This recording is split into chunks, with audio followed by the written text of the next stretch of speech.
welcome to another video. Today we're going to destroy our legs.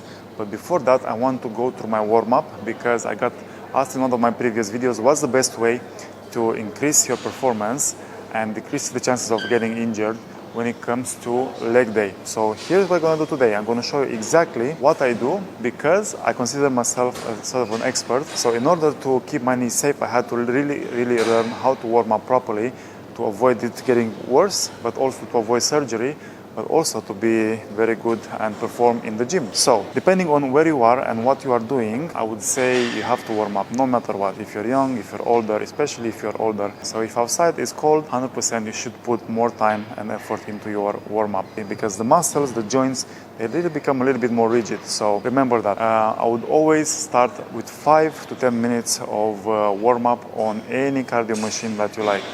It can be when walking, on the incline treadmill, anything that you like. Make sure you do that just to increase your heart rate, increase your body's temperature. And then I go on the mat and I do some dynamic stretches.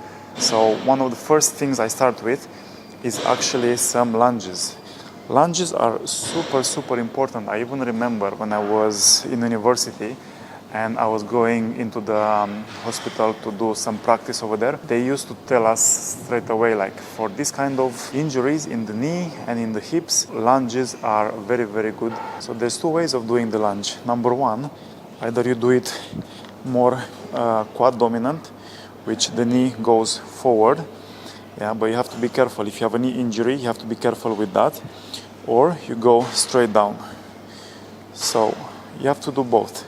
So what I would do around 6 reps for this side, like more quad dominant, and then 6 for the other side, which is more hip dominant. So after I do 6, I just move to the other leg. I'm gonna do just a couple. I don't want to do the exact number of reps because this video is gonna get too long and boring. So I just want to give you as much value as possible in the shortest amount of time. And so I'm going to do 2 styles, for the lunges. I mean, you can't really beat that.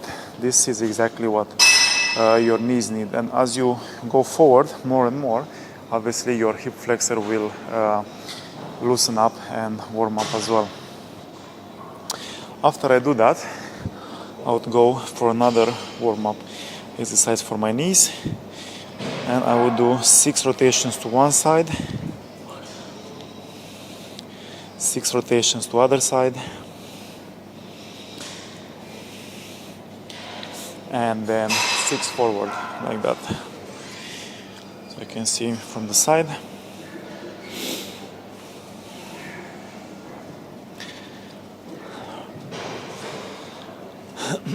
After that, I would go in a wide stance.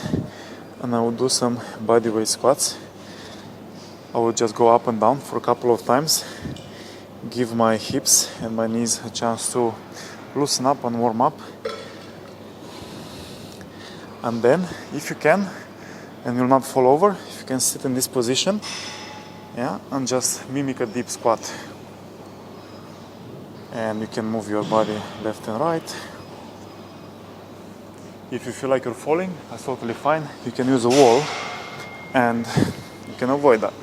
So just literally lean on the wall with the elbows. You're going to press on your knees. Just do a couple of different angles, different movements, just to open up your hips a little bit more and make sure you feel comfortable into a deep squat. Okay, after I'm doing this, what I would just do a couple of rotations for my hips. On both sides.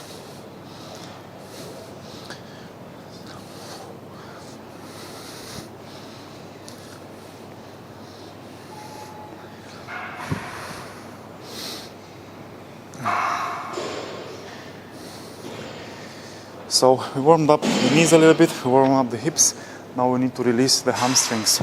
So you gotta keep it dynamic, guys, because you don't want to keep it very static, because that's more appropriate for after the training. So we're going to do, we're gonna lean back a little bit, 2 times, and then we lean forward 2 times. 1, 2, 3, 4. I also go a little bit wider and then just kind of lean on one leg at a time. This is really good to release the lower back, warm up the lower back, warm up the hamstrings, increase the flexibility. Because depending on what are you doing in your session, obviously you will need your hamstrings to be more flexible, especially if you're doing Romanian deadlifts and stuff like that. Okay, now this is a little bit of a combination between the two, so it's a squat but also a stretch for the hamstrings. So what I would do, I would go wide stance, grab my ankles and just go into a squat and then back up. Legs are straight. I'm just pulling myself a little bit down. One more time.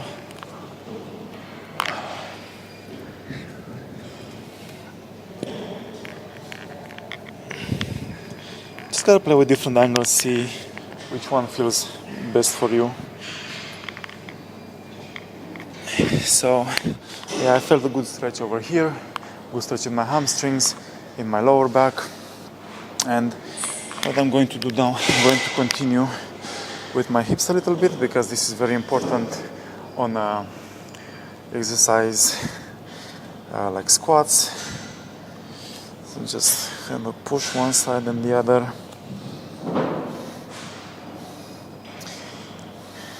You really have to think exactly what are you doing in your session, and then I kind of gear my and I prepare my warm-up program for that. So if I'm doing more heavy squats, it looks a little bit different. If I'm doing more hamstrings, let's say hamstring dominant, I'm gonna warm up my hamstrings a little bit more. But this is more of a generalized warm-up, and I can do this no matter what I'm training. Just doing some internal, external rotations. Okay, after I do this, what I'm going to do, I'm gonna lie down,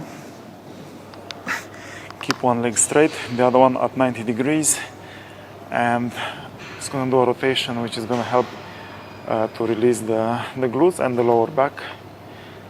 Sometimes I feel like a couple of pops in the lower back, especially with a lot of my clients, for example, when they are in the office all day and they do this stretch.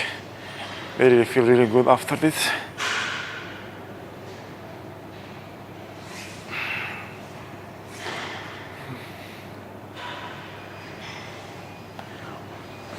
Okay, so after I do this, I feel already pretty warm and pretty loosened up throughout my lower body joints. And what I'm going to do next, I'm going to activate my core, because let's face it, whatever you're doing, especially on the compound exercises like squats, deadlifts and stuff like that, you're going to be using your core. So you want to make sure that it's warm and activated, because you don't want to injure your lower back, right? So I'm just going to do a couple of abs exercises and lower back exercises like crunches, reverse crunches, Superman and stuff like that. And then I'm going to do a couple of, one machine, which I'm doing a little bit more to just give that those muscles a little bit of a pump, and then I'll be ready for the workout. So I'm just gonna do a couple of exercises. I'll show you exactly what I'm doing. Not a whole lot, just one set.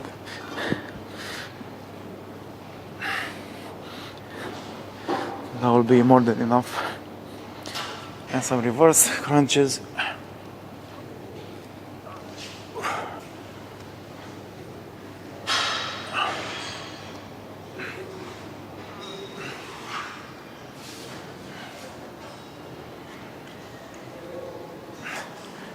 And also the Superman.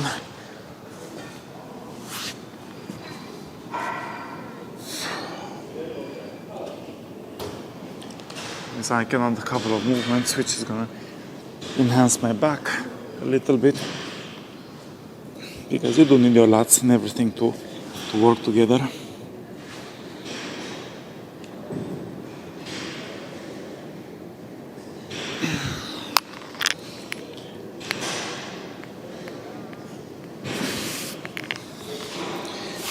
And here, two things you can add. For example, if you find yourself in a situation where your lower back might be a little bit tight, so you can do the cat and the camel. Just going to round your back and then arch. Round and arch. Do this a couple of times.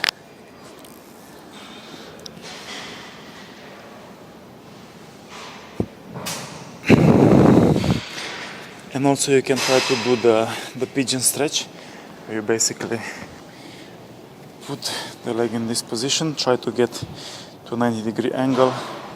You can do something to elevate yourself. It can be even like a stepper or a plyo box. Just go up and down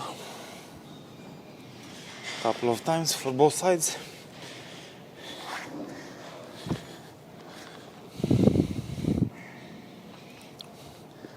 And yeah, that will be it on the mat.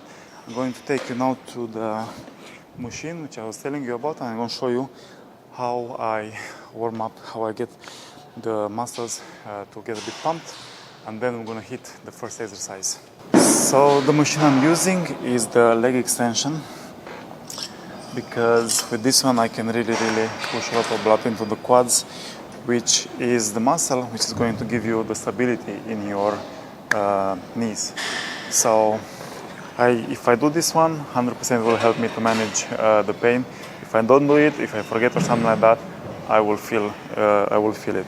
And also I'm going to superset this with some hamstring exercise, which I'll show you. So I'm not going to do like a crazy amount of weight, it's just 32 kilograms, but we're going to focus on squeezing all the heads. So I might sometimes like kind of twist this just to hit different heads better, but most of the time I'm just going to focus on the tempo, doing this properly, and just get a good pump in my quads. So I'll do 2 sets of this, and then I am 100% ready for a hard session.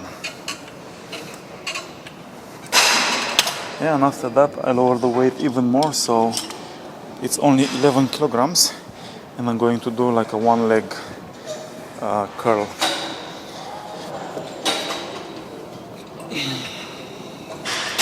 As well, just to push some blood into the hamstring. So if your hamstring is pumped, if your quads are pumped, if they are warm and everything, then rest assured you're gonna have a good workout and pain-free. And that's how I basically go around, and that's my thought process when it comes to warming up. So first cardio, make sure you get your body temperature up, your blood moving, and then do these dynamic stretches. So feel free to modify this as you want, you know, if you want to do more reps on these exercises, if you feel that this is what you need, you know, just do it. Sometimes I feel so tired that I might need, you know, to do double the amount of reps on all these exercises, but it will help me, you know, and I'm super happy, because I was actually so scared in the beginning to train my legs and damage my knee further, until one of my friends said to me, I mean, come on, Raz, this is getting ridiculous. Look at your upper body and you're avoiding training your lower body. And, you know, he was right. So I really had to look for ways. But luckily I was going to the university. I was studying physiotherapy, lots of biomechanics and stuff like that, and it helped. I hope this video is useful. I just try to give you as much value as I can and not bore you at the same time and get you too bored. And now I'm feeling warmed up now. I'm gonna kill my legs. So enjoy this video and enjoy the leg day video. Alright guys, as always, like, share, subscribe, and I shall see you in the next one. Ciao, ciao.